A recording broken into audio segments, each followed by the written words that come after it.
There is a particular kind of exhaustion that rest does not touch. It appears when your days are full, your responsibilities are handled, and your life looks reasonable from the outside. Yet somewhere beneath the routine, a quiet voice keeps asking, "Is this really all I am allowed to become?" Carl Jung's work gives that question a disturbing answer. The parts of life you refuse do not simply disappear.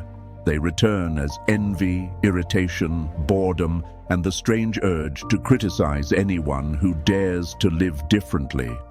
Sometimes the person you call reckless is carrying the courage you abandoned. Sometimes the life you dismiss as unrealistic is the life you are grieving. And sometimes what you call maturity is only fear that learned how to speak politely. This is not a diagnosis. It is an invitation to notice the distance between the life you perform and the life that still asks to be lived. Most people do not build a false life on purpose. They build it one reasonable decision at a time. And eventually, the strategy that helped them survive becomes the personality they believe they are. Jung used the word persona for the social face we develop to meet the world. A persona is not automatically dishonest. You need one to work, to cooperate, and to live among other people. The danger begins when the role becomes so successful that you can no longer feel the person behind it. You keep meeting every expectation, but the praise lands on a version of you that no longer feels alive. You say, "I should be grateful." You say, "Other people would be happy with this." You say, "It would be irresponsible to want more." But gratitude cannot make a borrowed life become yours, and responsibility cannot permanently silence a truth that has nowhere else to go. This is where the shadow becomes important. In Jungian psychology, the shadow is not merely the cruel or shameful side of a person.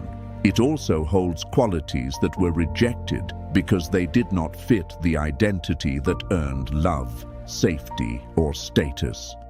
The shadow often contains not only what you fear becoming, but what you were never permitted to become. That is why an unlived possibility can begin to feel like an enemy. It appears in someone else first. Someone becomes visible, expressive, or unapologetic, and you decide they are embarrassing. The judgment feels intelligent. It may even be partly correct. But the emotional charge tells you there is more inside it. You are not only evaluating them, you are standing in front of a door you once closed, watching another person walk through it. This is one of the most uncomfortable forms of projection. We see outside ourselves what we have not yet learned to carry consciously within ourselves. The world becomes crowded with people who irritate us for reasons we cannot explain. The bold person looks arrogant. The person who changes direction looks unstable. And the person who refuses the old rules looks dangerous. Not always because they are wrong, but because their existence threatens the story that kept our own sacrifice feeling necessary. The life you refuse does not always return as a clear dream. More often, it returns disguised as chronic postponement. You keep preparing. You keep waiting for the version of you who will finally feel certain. You call this patience, but sometimes it is a sophisticated refusal to risk being seen as a beginner. Reality is more humiliating. Reality asks you to be limited, clumsy, visible, and accountable. A fantasy can remain perfect forever. A lived life has fingerprints on it. This is why playing safe can become strangely addictive.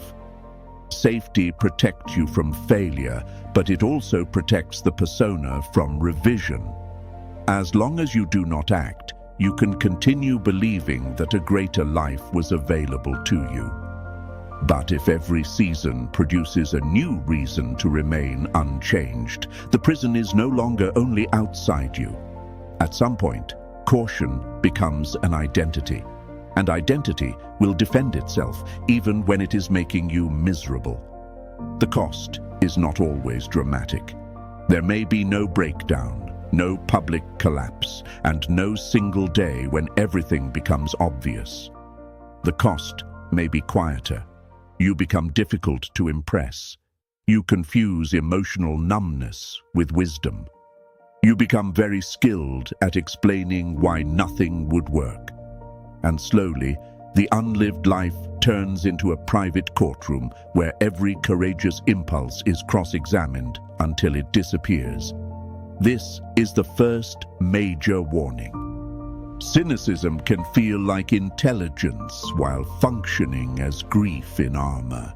But Jung's idea of individuation was never a command to become impulsive, destroy every commitment, or treat discomfort as proof that you should leave.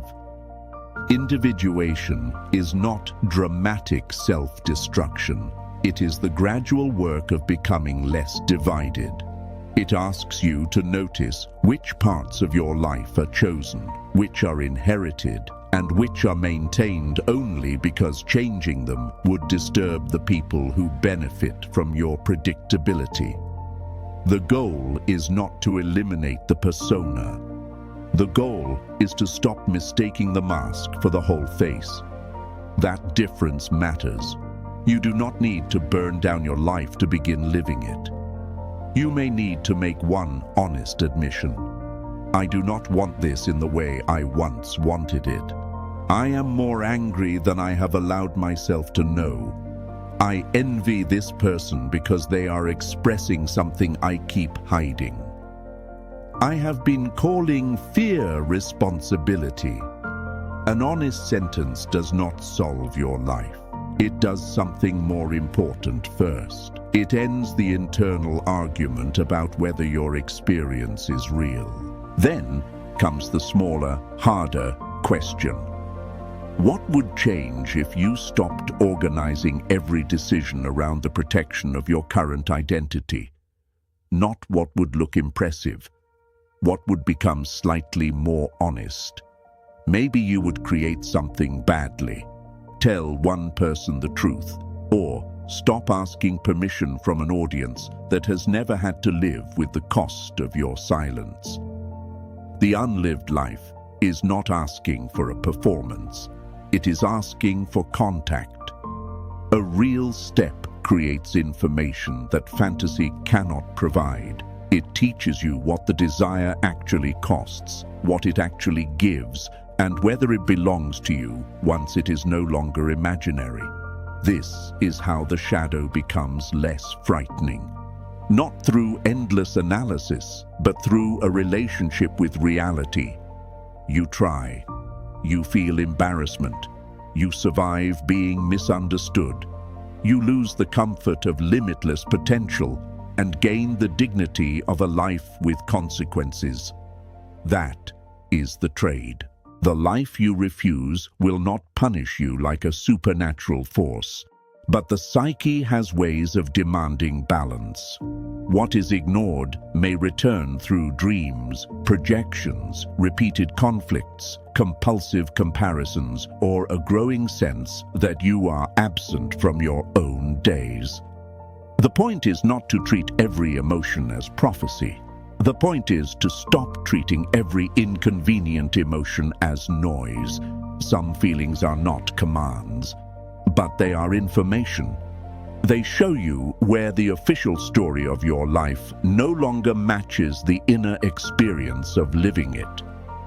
So notice the people who provoke an unreasonable reaction in you. Notice the sentence you keep beginning with, "People like me do not."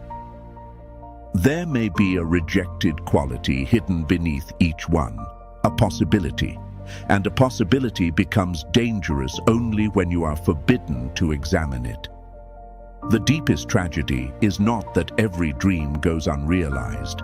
The tragedy is refusing to choose consciously, then spending years resenting the choices you never had the courage to make. A mature life includes sacrifice, but conscious sacrifice feels different from unconscious surrender. One is a decision, the other becomes a personality. So the question is not, how do I become someone else? The question is, which part of me have I been forcing to remain unreal so that my current identity can stay comfortable? Sit with that question without rushing to answer it. Let the silence reveal what your explanations have been protecting. Then choose one small act that makes your outer life slightly more truthful than it was yesterday. Because the life you refuse does not need another promise. It needs evidence that you are willing to meet it. And the next passage begins with a harder question. What if the exhaustion you keep calling laziness is the cost of maintaining a life that no longer belongs to you?